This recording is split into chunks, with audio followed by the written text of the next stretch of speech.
ब्राह्मणों ने गोबर में फ़ायदा बता दिया, गोबर खिला दिया लोगों को, मूत्र प्रवा दिया गाय का, लेकिन इन्हें घी के फायदे नहीं पता चला पाए और वो घी को जला देती है। अखिलेश यादव जी जब मुख्यमंत्री थे तब ये अपने आप को क्षत्रिय समझते थे, लेकिन जब ये इनका जो मुख्यमंत्री आवास धुलवाया गया तब इनको समझ में आया, अरे हम तो क्षत्रिय का, हम तो शूद्र थे। लेकिन वो तो प्रोग्राम पट्टी तो पूरा करते हैं, घर में हवन कराते हैं वो तो। अरे अब तो बोलने लगे कम से कम कि शूद्र हैं, अभी भी वो अपने आप को क्षत्रिय समझते और ना ही वो दलितों के साथ में अभी खुल के नहीं आ पा रहे। लोग ये कहते हैं कि जो ओबीसी हैं वो धर्म की लाठी लेकर चल रहा है आगे आगे। तभी तो पिट रहा है, उसी लाठी से पिट रहा है। जिस तलवार को ये धार दे रहा, जिस तलवार को ये मजबूत कर रहा, ये इनके गर्दन पे लटकी हुई है वो। अच्छा, और ये चलेगी ओबीसी पे, ये बात भी तय है। कितनी भी तेज धार लगा लें, शोभा यात्रा में जाते 50-50 1-1 लाख रुपया देते जब भागवत बैठती है गांव में। ये पारिषद बनेंगे, पारिषद का मतलब क्या होता है कि जिस व्यक्ति को ब्राह्मण ने कथा सुनाई उसका ही राज पर सब कुछ लूट लिया। तो धर्म में लगा हुआ है ओबीसी, धर्म में लगा है, पागल हुआ है बिल्कुल। और धर्म में जितना टाइम तक लगेगा ये तब तक शिक्षा को नहीं समझ पाएगा, अपने महापुरुषों को नहीं समझ पाएगा। मैं अगर जाति की बात करूं तो मैं कुशवाहा जाति से आता हूं। कुशवाहाओं को बाबू जगदेव प्रसाद कुशवाहा जी के जीवन संघर्ष के बारे में जानकारी नहीं है और ना ही ये पढ़ना चाहता, क्योंकि इसको मज़ा आता है गणेश के बारे में पढ़ने में। संघ में रह के आए हैं इसीलिए वहाँ पर केवल यूज किया जाता है। संघ में कितने दिन रहे आप? 6 साल रहे हैं। बोलने के लिए है, जातिवाद धुआंधार है उसमें। लेकिन वो तो कहते हैं राष्ट्रवादी संगठन है। बोलने को है, राष्ट्रवादी का उल्टा क्या होता है? देशद्रोही।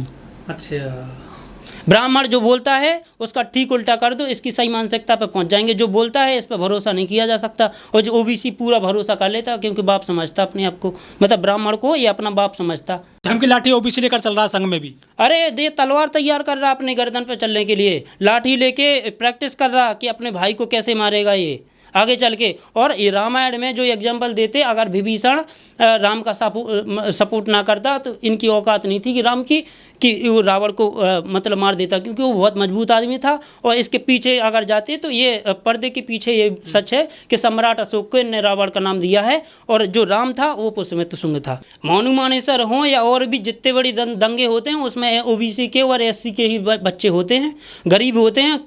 अरे आरएसएस में ब्राह्मण या कोई बीजेपी के नेता अपने बच्चों को शाखा में नहीं भेजते और ये धर्म के बचाने की बात करते।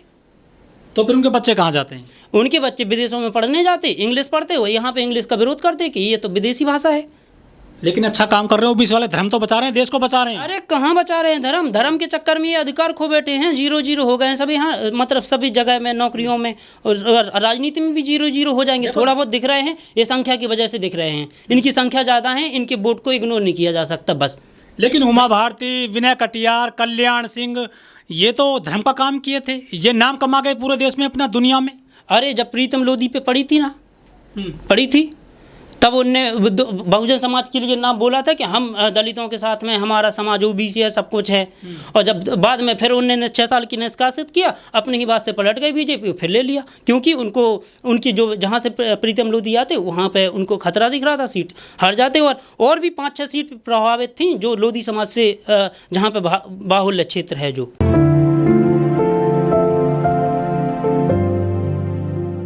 प्रेम कुशवाहा जी, लोग अक्सर कहते हैं कि हमारे देश में जो ओबीसी जातियां हैं बहुत बड़ा समाज है, लेकिन ये सोया हुआ है। क्या सोचते हैं आप इस बारे में? ओबीसी सोया हुआ है क्या? सोया नहीं है। 2018 से तो काफ़ी हद तक स्पीड बढ़ी है ओबीसी के जागने की, और अभी भी जाग रहा है। लेकिन अभी इनको ये नहीं लग रहा, जिन पे मार पड़ गई है वो बस केवल बोल रहे हैं, बाकी लोग नहीं बोल पा रहे अभी, क्योंकि वो सब अपनी बारी का इंतजार कर रहे हैं। मतलब मार पड़ रही है? मार कैसे पड़ रही है? मार पड़ रही है मतलब जैसे किसी का नौकरी चली गई, या किसी के साथ में झगड़ा हो गया तो कोई पिट गया, या किसी को मंदिर गया तो मंदिर में जाने से ही पीट दिया, या किसी के साथ में अपमान हो गया, यही मार बोलते हैं इसको। स्वामी प्रसाद मौर्य जी काम कर रहे हैं, उनके लिए बधाई है, और उनका हमारे सब तरफ से फुल सपोर्ट है। और बाबू सिंह कुशवाहा जी जो इनके ही अपना भाई बोलते हैं, वो 2017-18 में खूब बोल रहे थे, खूब अन्याय अत्याचार के खिलाफ बोल रहे थे, और अब कुछ भी नहीं बोल पा रहे। और ऐसा लोग क्यों कहते हैं कि ओबीसी सोया हुआ है? क्या खाकर सोते हैं ये? नहीं, इनके ऊपर जो ब्राह्मणवाद का आवरण है ये पूरा पूरा काम कर रहा है। जैसे अमरवेल होता है, ये अमरवेल की तरह ही पाखंडवाद इनके ऊपर हावी है। ब्राह्मणवाद की एक एक बात को ये पूरा मतलब एक अच्छे तरीके से इसका अवशोषण करते मतलब लेते हैं। ये बहुत अच्छे तरीके से अपना बाप मानते हैं ये ब्राह्मणों को। धर्म से पहले बहुत ज़्यादा ज़रूरी है इंसानियत, और इंसानियत इनमें होती नहीं है, ये बात बिल्कुल सच है। क्योंकि जो भी जैसे ओबीसी के लोग हैं, और ये ओबीसी के ही लोगों को मारने के लिए अब मतलब तैयार रहते। मोदी जी भी अपने हिसाब से डिसीजन नहीं ले पाते, इनका डिसीजन ये नागपुर से होता है। देखिए वो तो ओबीसी है ना मोदी जी। ओबीसी केवल नाम के ओबीसी हैं। जब ओबीसी आरक्षण खत्म हो रहा फिर ये इनकी सिफारिश कैसे लग जाती है, कैसे ये अपने स्टेटमेंट दे देते उसके खिलाफ में। आरक्षण खत्म हो रहा है ओबीसी का, कहीं आवाज़ नहीं उठा रहे हैं। तो नहीं उठाएंगे ना। तो हमने जो बोला है कि ओबीसी धार देने में लगा है, धर्म की तलवार है, इनके गर्दन पे चलेगी, कितने भी धार लगा दें। अच्छा, शोभा यात्राओं में जाते हैं जो। हाँ, हमने तो सब फेंक दिए देवी देवता घर से अपने। गणेश नहीं विराजे, सब फेंक दिए, सब फेंक दिए। मैं अभी इस रक्षाबंधन पे एक भी राखी नहीं बनी थी मेरे हाथ में। तो फिर बहन की रक्षा कौन करेगा? बहन की रक्षा मतलब, अरे जब रक्षा सूत्र नहीं बनेगा तो रक्षा नहीं करेंगे, ये थोड़ी बात हुई। हम लोग रास्ता में चलती बहन को अगर बहन बोलते हैं और उसके ऊपर कोई मतलब ऊंची आवाज़ में बोल के दिखा दे। संघ में रह के आए हैं इसीलिए वहाँ पे केवल यूज किया जाता है। संघ में कितने दिन रहे आप? 6 साल रहे हैं। क्या सीखा वहाँ पे? वहाँ पे इतना ही सीखा है कि जहाँ पे आपको ज़मीनी स्तर पे काम करने की बारी आएगी वहाँ पे आपका नाम चढ़ा के बोल दिया जाएगा कि जाओ भैया तुम्हें जाना है। और वहाँ पे जैसे नाम में बोलते ना, प्रेम जी आपको जाना है, मतलब केवल आपको गोल गोल लड्डू के जैसे गुब्बारे जैसे हवा भर देंगे, बस जाओ। नहीं, आपने सीखा क्या वहाँ पर?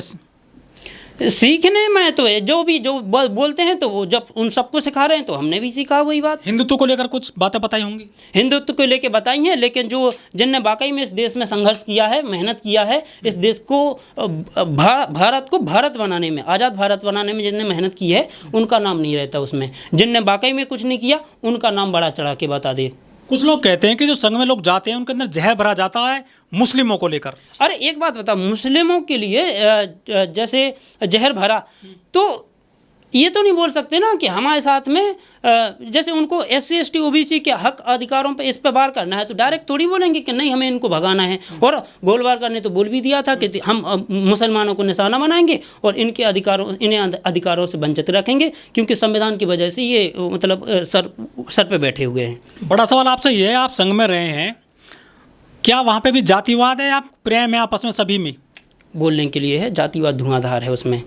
क्योंकि मतलब प्रांत जैसे जिला स्तर पे जो कार्यकर्ता होते उनमें जातिवाद नहीं बोलने देते, लेकिन जब प्रांत के ऊपर आप जाएंगे, अखिल भारतीय स्तर पे जाएंगे, प्रदेश स्तर पे जाएंगे तो लगभग आपको सवर्ण जाति के लोग मिलेंगे जो जैसे प्रांत प्रचारक होते, क्षेत्र प्रचारक होते, अखिल भारतीय स्तर पे कार्यकर्ता होते, तो वहाँ पे बड़ी जाति के लोग देखे SC ST OBC अधिकारी बनाए जाते हैं वो। हाँ, जहाँ पे मेहनत की बारी आती ज़मीन पे, जैसे दरी बिछाने के लिए दरी बिछाने वाले कार्यकर्ता होते जिसको विस्तारक बोलते और प्रचारक बोलते, नगर प्रचारक, जिला प्रचारक। यहाँ पे OBC के लोग होते, SC के भी कुछ गिनतियों में होते। OBC की सबसे ज़्यादा संख्या है, जिला प्रचारक और विभाग प्रचारक भी हैं। जब आप संघ में गए थे तो आपको क्या लालच दिया था आपके आसपास के लोगों ने जिनके दम पर आप पहुंचे थे? क्या बताया गया था? वो तो ऐसे ही भी पहुंच गए थे। कक्षा 9 में पढ़ रहा था 2012 में, और गांव से शहर आया था पढ़ने के लिए। लोगों ने बोल दिया कि यहाँ पे प्रैक्टिस करवाई जाती, जैसे लालच तो दिया होगा। NCC में सिखाया जाता है वैसे यहाँ पे सिखाया जाता है, लेकिन यहाँ पे तो ठीक उल्टा ही है उसका। इतना बड़ा समाज OBC वो क्यों नहीं जाग रहा है? वो क्या लग रहा है, कहाँ कमी देखते हैं आप? इनके महापुरुषों ने जितनी मेहनत की है इनको ही पढ़ ले केवल। ये गरीब मतलब जो सबसे ज़्यादा महापुरुष रहे OBC के, सबसे ज़्यादा इस देश में। हमें जब पता चला कि ज्योतिबा फुले ने पहला स्कूल खोला था, माता सावित्री फुले ने, तब से ही हमने मानसिकता बना ली थी अपनी कि मैं संघ को छोड़ चुका हूं, और तब से ही मैंने सोशल मीडिया पे लिखना शुरू किया, और तब से आज तक कम से कम 22,000 पोस्ट। शिक्षा की देवी तो सरस्वती है। सरस्वती कहाँ है? सरस्वती कहाँ तक पढ़ी थी यही तो बता दो कोई। कहाँ तक पढ़ी थी वो कि नहीं पढ़ी थी? अब अनपढ़ आदमी कैसे देवी बन देवता है? अरे अनपढ़ आदमी मास्टर बन सकता है क्या? अगर अनपढ़ आदमी मास्टर बनेगा तो क्या सिखाएगा बच्चों को? पहले तो स्कूल कॉलेज होते नहीं थे, जब भी गुरु तो होते थे ना। अरे तो गुरुकुल में महिलाओं को घुसने नहीं दिया जाता था। अच्छा, अब बता दो कोई देवी पढ़ी हो, कितने तक पढ़ी है? कोई एक नाम बता दो आप। तो घुसने ही नहीं देते थे। जो बाल मुड़ा के जाएंगे, पीछे से खा रखेंगे, केवल पुरुष बच्चे जाते थे बस, वो भी राजकुमार जिनको बोलते थे, बाकी नहीं जाते थे।